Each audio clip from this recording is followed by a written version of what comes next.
Hello, everyone. I'm Melinda from the Acasis recruitment team, and welcome to our monthly podcast session.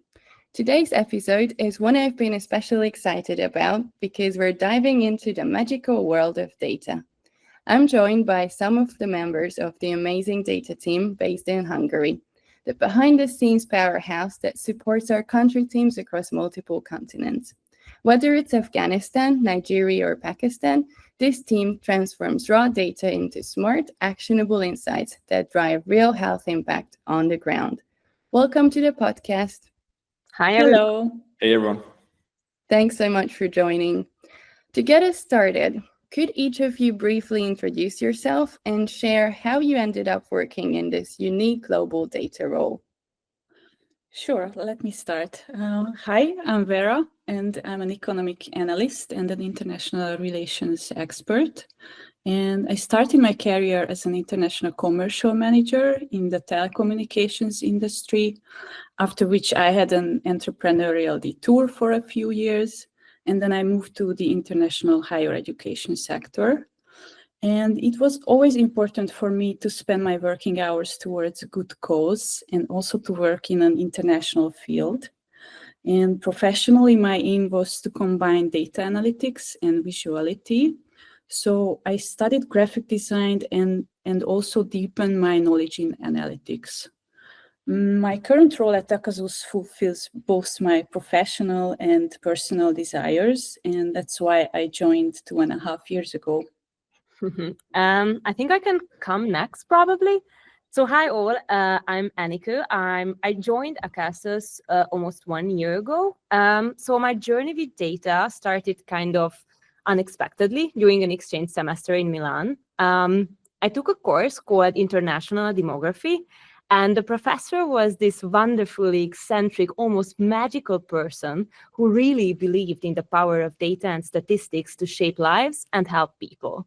That course completely hooked me. I went on to study statistics and data analytics during my master's, which only convinced me more that this is where I belong. Before joining Acasus, I worked at PwC as a business analyst in the tax field, but I wanted something more human-focused and socially meaningful. So that's when I came across Acasus during my job search, and I still remember how excited I was reading about what the organization does, and I just instantly knew that I wanted to be a part of it. Hey, I'm Balint. I studied business and economics first at the Corvinus University in Budapest, and then at the Central European University in Vienna. And even though my MA was in economics, the university at the time was piloting some data science and BI courses. So I took all of those. It was Python, stats, machine learning, and I found them incredibly fun. Then during the COVID lockdowns, I used the time to really turn myself into a data analyst. After that, I briefly worked at a startup in software education before moving to Acasus. Most BI analysts deal with financial or maybe sales data, but here we get to work with something much more interesting, human healthcare data, which is just incredibly exciting as an analyst. Along the way, I also developed a real passion for data design. And since the dashboards at Acasus are at least 50% client-facing, we get the chance to design some really cool things. So you went from lockdown Python to cross-border health dashboards. That's one way to level up your pandemic hobby. Can you share some stories where the data you worked on directly influenced a major decision or helped solve the field challenge? Yeah, that's a great question. One improvement I'm really proud of is that we now track nearly all vaccine stock flows across the entirety of one of the countries that we work with. It's a huge volume of data and also really interesting to work with, visualize and analyze. With the help of our brilliant country team, we were able to put together a super neat system, and I'm very happy with how it turned out. It was a big responsibility, but also really satisfying. And it was actually the first time I got to dabble in logistics data. Now we face very different challenges in Nigeria. One that's particularly exciting is around how we identify settlements. We rely on external data to map where settlements are, but depending on the region, that data can be a bit shaky or not quite at the resolution that's most useful for healthcare purposes. For example, a single residential compound might show up as several separate settlements, which isn't ideal when you're planning outreach. So for us, it's an interesting technical challenge to either validate which settlements are real, or in some cases, to clearly communicate the limitations of the data to stakeholders. Yeah, so in my countries, the outreach planning and performance measurement analytics are typically high impact projects from data perspective. And outreach activities are when the vaccinators are going outside of the health facilities to vaccinate children. And in many cases, these are in very remote areas. So the data team supports this with spatial data analysis. For example, in the planning phase, to identify where the vaccinators are supposed to go, we can use household headcount data to cluster for identifying the actual community locations and see how far they are from the closest health facility, for example. If they are too far, we know that these communities need to be visited by an outreach vaccinator team, because the health facility vaccination services are not in reach for these communities. And over the recent years, we have developed quite solid mapping analysis capabilities within the team, and this is one of the areas I'm very proud of. So I think I can speak for all three of us when I mentioned that we all love GIS analysis. This is something super specific, but I try to highlight something different. So one cool example is a survey that the team is currently running to understand immunization needs in a country. We built a visualization tool for them that checks whether survey entries were collected in the right areas to make the data statistically representative. With this, the team quickly spotted a lot of problematic entries, like including cases where surveyors collected data in the wrong regions that would have gone unnoticed otherwise. Another moment I loved was when we made a visualization for a polio campaign in Nigeria. The survey data itself actually revealed issues like vaccine misuse and even cases of data falsification, insights that had a direct impact on how the campaign was run in the field. By visualizing this information on a map, we were able to clearly identify the regions where these problems were occurring. I love these stories. Let's dive into your day-to-day. What does your work typically involve, and how do you support country teams? Which countries are you currently working with, and how do the data needs differ across them? So currently I support Ethiopia and Mozambique, and previously I was also working with Chad, Sudan, and the DRC. And the core of the data team's work is basically to build automated analytics to diagnose and measure the performance of the health systems we are trying to improve. And basically the main goal is to pinpoint the areas that need to be improved. For example, to analyze if the vaccine and supply stocks are sufficient in the health facilities, or the cold chain systems to store vaccines are working sufficiently in the facilities where the children are vaccinating against infectious diseases. And to come back to your question, the differences among the countries' data needs are originating mostly from the maturity of their systems. So in some countries, for example, we focus on the reporting compliance of vaccinators and health supervisors, which means that we need to receive regular data from the vaccinators. So basically, vaccinators need to get used to sending in reports. And in other countries where we already developed these solid and accurate data flows, we can concentrate more on improving the systems that leads us to higher immunization coverage. Exactly, and probably I can come next. So right now I'm working with Afghanistan and Pakistan, and I've also done some work on Nigerian projects. As Vera mentioned before, our role is to support consultants in diagnosing health systems, mainly around immunization and health facility compliance. So as I mentioned previously, I work with Pakistan, and there, since the system is already quite developed, we get to focus more on improvements. For example, figuring out where to place new health facilities using road networks, elevation, and other kind of spatial data. We also create maps to show which populations are covered and where are gaps, basically, which really helps highlight people who might not have health coverage at all.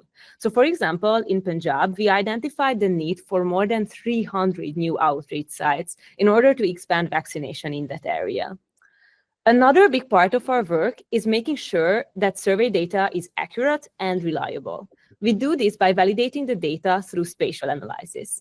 This means checking the GPS location of responses to see if they match where the surveys were supposed to be collected.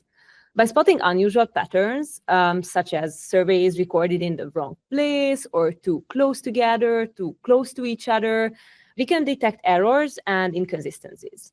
These checks help ensure that the data is trustworthy and useful for decision-making. So right now I'm working with Nigeria together with another data analyst and a data team lead.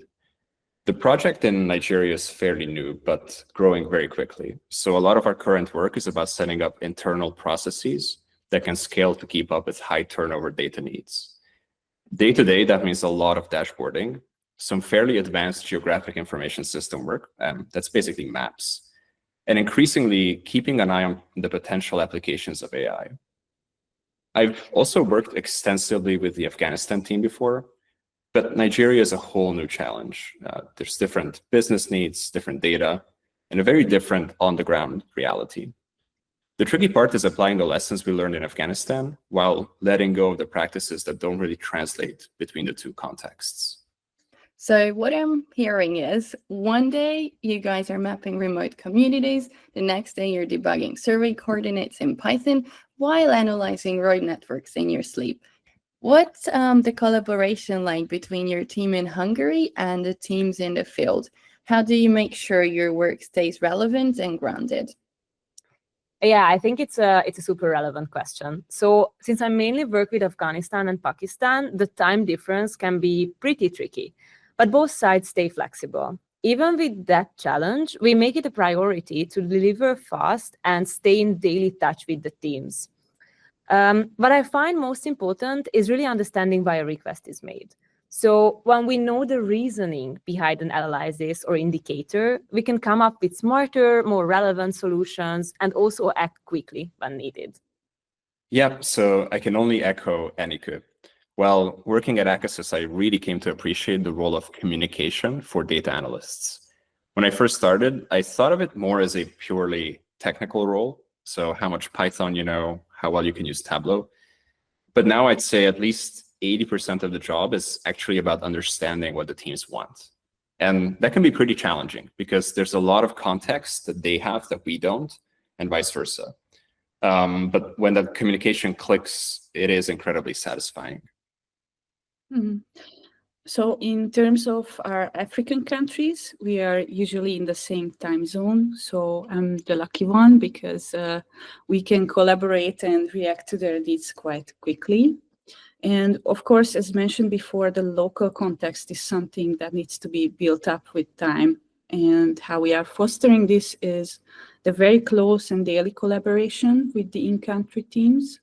And I would also highlight the importance of meeting each other in person, which actually makes a huge difference when working together on a daily basis. It's like you're not just analyzing systems, you're actually also translating between worlds. That takes way more than just good Python skills and navigating between different time zones. What excites you most about working in this kind of role, being behind the scenes but helping drive impact at the scale? How would you encourage someone who's thinking about joining Akasis to become part of your team? We might be behind the scenes, but the work we produce is one of the cores of the company. We provide insights for data-driven decisions to improve the lives of actually millions of people. For me personally, it's not necessary to be among the frontline presenters to get the fulfillment of this impact. And I do feel myself as part of the in-country teams, while at the same time doing work every day that gives me flow states. And I think it's worth getting to know yourself to see what type of job fits you, your personality, and what gives you more satisfaction in this nitty-gritty level of the everyday activities you do. Yeah, going back to your question, Melinda, for me, it's two things. First, the data that we get to work with is genuinely special.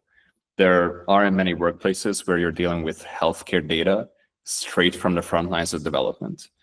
And it gives us a window into a world you'd otherwise never see. And I've learned so much about the countries that we work with since joining. The second thing, and I'll borrow a beat from Vera here, is the craft element. So building a clean data pipeline, presenting insights in a way that's visually appealing, and then polishing that end product, it can really put me in a flow state. So it's both creative and technical, and that mix is something I really love about the role. So in order to answer your question, I'm going to give you a story instead. So something that really stuck with me happened at our last global meeting when we meet with all the teams in person. I was chatting with a consultant about their daily work when she suddenly stopped, looked at me, and just said, "The data team is the glue holding everything together. I hope you guys know that." That moment pretty much sums it up why I think you don't need to be in the front line in order to do important things. Well, if I weren't already on the Akasis team, this episode would have definitely convinced me to apply. I love that what excites you isn't just being in the big picture impact. It's the craft, the curiosity, the details. That's the kind of energy that changes things quietly but deeply. And the question we always finish our episodes with, what is your favorite memory of Akasis? Well, it's a bit of a cliche, but honestly, it's the friends we've made along the way, both in the Budapest team and in my time working with colleagues in Afghanistan and now Nigeria. I found people I'd happily spend time with, even if we weren't colleagues. So I can't single out just one memory, but I'm glad to say that there are several. For me, it's actually the moment I saw this job advertisement 2.5 years ago. And I just couldn't believe that such an opportunity exists in my home country. And I got super excited, and I actually had that feeling that this job is for me. And thankfully, my instincts were right. Yeah, I totally agree with Vera. The first excitement of getting to know what Akasis does is just simply unforgettable. For me, another memory that stands out is my very first global meeting. Meeting the country teams in person, hearing their stories from the field, and well, you can imagine, some of them were like really tough and emotional, and it was just incredibly powerful. So those conversations keep me motivated even through the hardest times. You'd think that the data team's favorite memory would involve a particularly clean SQL query, but this is way sweeter. It's actually about people, not projects. That says a lot. Big thank you to the Hungary data team for joining us today. You've proven that Excel can be emotional, maps can be meaningful, and dashboards, well, they can somehow be fun. To our listeners, if you like this episode, tell your team, tell your boss, or your most data-obsessed friend. You can find more episodes on Spotify and YouTube under Akasis Podcast. We'll be back soon with another episode. Bye for now. Bye-bye. Thanks. Bye-bye. Bye-bye.